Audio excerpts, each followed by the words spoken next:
नमस्कार, आप देख रहे हैं एनबी न्यूज़ 24/7 नीलम बोध के साथ।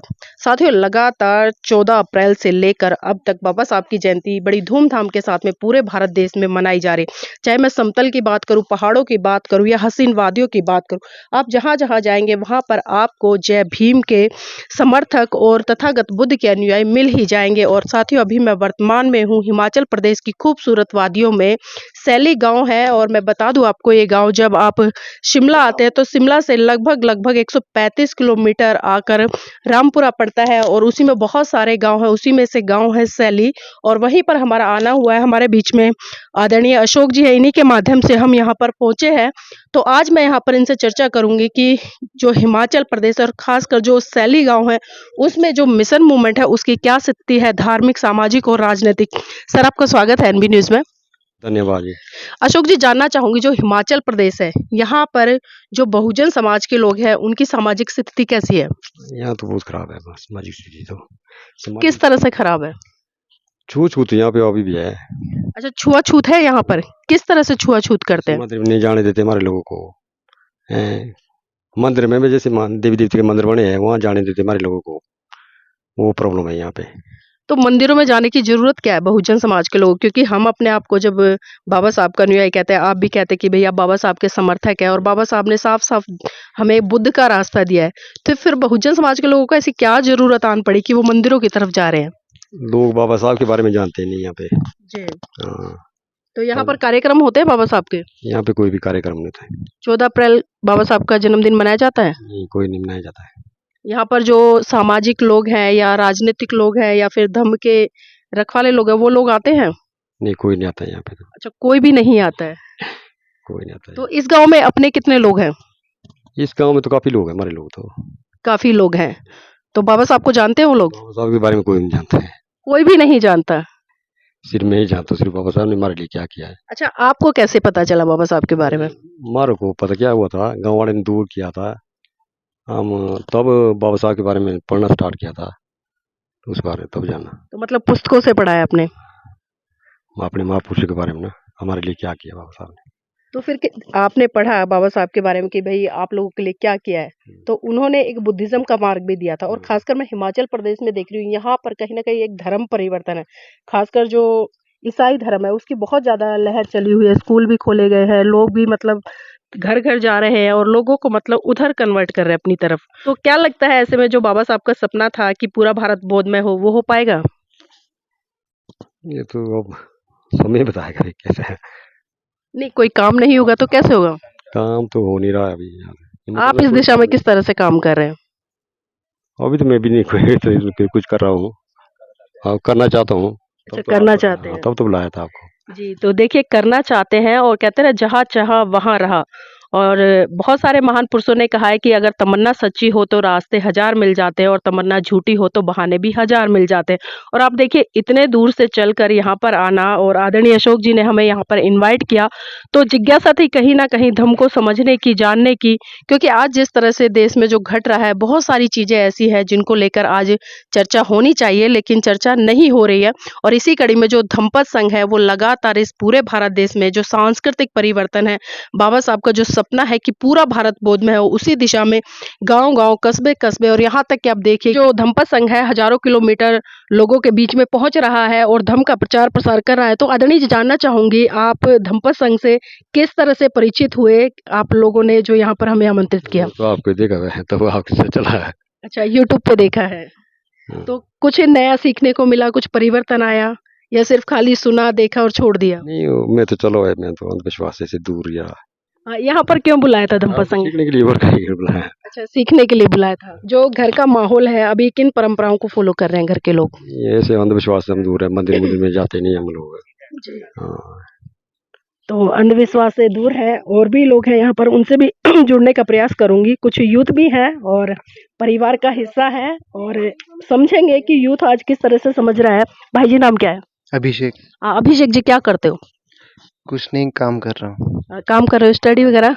स्टडी हो चुकी है। अच्छा, स्टडी हो चुकी है। तो जो हिमाचल प्रदेश है, क्योंकि बहुत सारे केसेस ऐसे आते हैं जो जाति के आधार पर होते हैं, लोगों पर अत्याचार शोषण होते हैं। अभी आपके पिताजी है ना, आपके पिताजी ने बताया कि जो बहुजन समाज के लोगों ने मंदिरों में नहीं जाने दिया जाता, काफ़ी छुआ-छात होता है। तो क्या लगता है ऐसे में किस तरह से इस छुआ-छात को खत्म किया जा सकता है? वो तो मुझे नहीं पता, बहुत तरीके हैं इसके। थोड़ा-सा प्रकाश डालें, 2-4 बातें बताएँ। मैं नहीं बोल सकता इस बारे में। अच्छा, बोल नहीं सकते। बाबा साहब के बारे में पढ़ा है? हाँ जी। थोड़ा-सा उनके बारे में बताएँ, क्या जानते हैं? उन्होंने हमें स्वतंत्र किया, हर चीज़ों में स्वतंत्रता दी हमें। सिर्फ़ इतना ही? और भी बहुत चीज़ें हैं। अच्छा, तो भाई जी जानना चाहूँगी जो हिमाचल प्रदेश में है कास्टिज़्म है, जातिवाद, वो किस तरह से होता है? बस मेरे को नहीं बोलना, पर आप ये कर क्यों रहे हो? बताइए। आप मतलब क्या करना चाहते हो तो बताओ ना। हम आप एकदम इंटरव्यू ले रहे हो, क्या करना नहीं, चाहते हो? हम यहाँ की जो सामाजिक स्थिति है आपने जी। किसी को नहीं बताया, यहाँ जो भी आया आप बोला किसी को, आप सीधा इंटरव्यू ले रहे हैं। नहीं, पहले अपने बारे में बताओ ना। चर्चा तो इतने तभी सारे। जी, हाँ जी। मैं बता दूँ आपको, हम दिल्ली से चलकर आए हैं और आपके पिताजी ने हमें बुलाया है, वो सोशल मीडिया पर हमें देखते थे, यूट्यूब पर देखते थे और हम लोग पूरे भारत देश में धम्म का प्रचार-प्रसार कर रहे हैं और वो धम्म जो परम पूज्य बाबा साहब ने हमें दिया कि बुद्धिज़्म की तरफ जाइए क्योंकि एक वैज्ञानिक धम्म है और हमने सुना है कि जो हिमाचल प्रदेश है या तमाम ऐसे राज्य जहाँ पर जातीय भेदभाव होते हैं, तो हम सिर्फ़ वहाँ का एक मुआयना कर रहे हैं कि यहाँ पर जातीय व्यवस्था किस तरह से और कैसे जातीय भेदभाव होता है। नहीं, ईसाई में तो नहीं होता भेदभाव, उसमें नहीं होता। हाँ जी। अच्छा, आप ईसाई धर्म को फ़ॉलो करते हैं? हाँ जी, उसमें है, उसमें तो नहीं होता। कोई भेदभाव नहीं, उसमें बिल्कुल सब अच्छे से है, ना कोई झगड़ा वगैरह कुछ नहीं है। मतलब स्वतंत्र है वहाँ पे? वहाँ तो बिल्कुल स्वतंत्र है। अच्छा, हिंदू धर्म में हो सकता है, होता है, इसमें कई चीज़ों में होता है। जी, हाँ जी। हिंदू धर्म में होता है। अच्छा, हिंदू धर्म में कैसे होता है? क्योंकि आप लोग तो जुड़े हुए हैं यहाँ पर, चीज़ें देखते भी होंगे, उस पर थोड़ा-सा प्रकाश डालें। कैसे मतलब? मतलब जो हिंदू धर्म में भेदभाव होता है, वो किस तरह से होता है? मेरे साथ तो ऐसा कभी हुआ नहीं। किसी के साथ होते हुए देखा है? होता है, वो मैं बोल नहीं सकता ना। अच्छा, बोल नहीं सकते। समस्या क्या है बोलने में? नहीं, मतलब होता है, जातिवाद होता है, छुआ-छूत होता है। हाँ, छोड़ते नहीं है मंदिर में, किसी मंदिर में। जी। नहीं, तो मेरे को इससे कोई समस्या नहीं है। तो कोई समस्या नहीं है, चलिए मैं और भी लोगों से जुड़ने का प्रयास करूँगी। कुछ महिला साथी भी आपका नाम क्या है? मेरा नाम पंकज है। पंकज जी क्या कर रहे हो अभी? मैं फ़िलहाल घर पे होती हूँ क्योंकि मेरा छोटा बेबी है ना, तो मैं घर पे होती हूँ। अच्छा, छोटा बेबी हुआ। चलिए पहले तो आपको बधाई उसके लिए। अच्छा, अभी जिस तरह से आपके पिताजी हैं, भाई जी हैं, पहले तो जानना चाहूँगी बाबा साहब के बारे में कितना जानते हैं? अभी वो तो ठीक है ना, जैसे भी है, पर हम लोगों को जो आप बोल रहे हैं जातिवाद, हम लोगों को कोई इश्यू नहीं है और मैं इस बारे में कोई भी बात नहीं करना चाहती हूँ। चलिए ठीक है, बहुत-बहुत साधुवाद। इसी कड़ी में हमारे साथ में मैम जी हैं, उनसे भी जुड़ूँगी। आपका नाम क्या है? खांगली देवी। यहाँ पहाड़ों में जीवन को जीना कितना मुश्किल होता है? ठीक ही है ऐसा तो। ठीक है, मतलब समस्याएँ नहीं आती, इतने नीचे रहते हो, पहाड़ों पर चढ़ना, उतरना, काम करना? नहीं आते। नहीं आती है। अच्छा, बाबा साहब को जानते हो? हाँ, काम तो देखे, काम तो किए। काम किए, किसके लिए काम ज़्यादा किया था बाबा साहब ने? जवानों के लिए भी की है। जी, चलिए ठीक है, बहुत-बहुत साधुवाद हमारे साथ जुड़ने के लिए। तो देखिए यहाँ पर हमने चर्चा की है परिवार के लोगों से और मैंने जैसा ही शुरुआत में कहा था कि पूरे भारत देश में और अगर मैं बाबा साहब की बात करूँ तो बाबा साहब ने धर्मनिरपेक्षता की बात की है।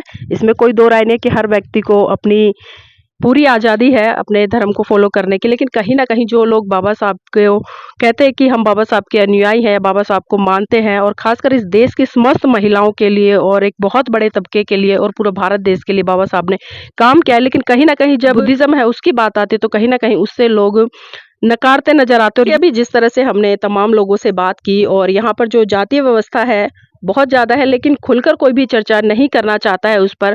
अब उसका कारण क्या है वो हम नहीं जानते हैं, लेकिन हम भी बहुत सारी खबरें ऐसी देखते हैं जब हिमाचल प्रदेश हो, चाहे शिमला हो, उत्तराखंड हो, तमाम ऐसे राज्य जहाँ से हर रोज़ मतलब जातिवाद को लेकर अत्याचार, शोषण होते हैं।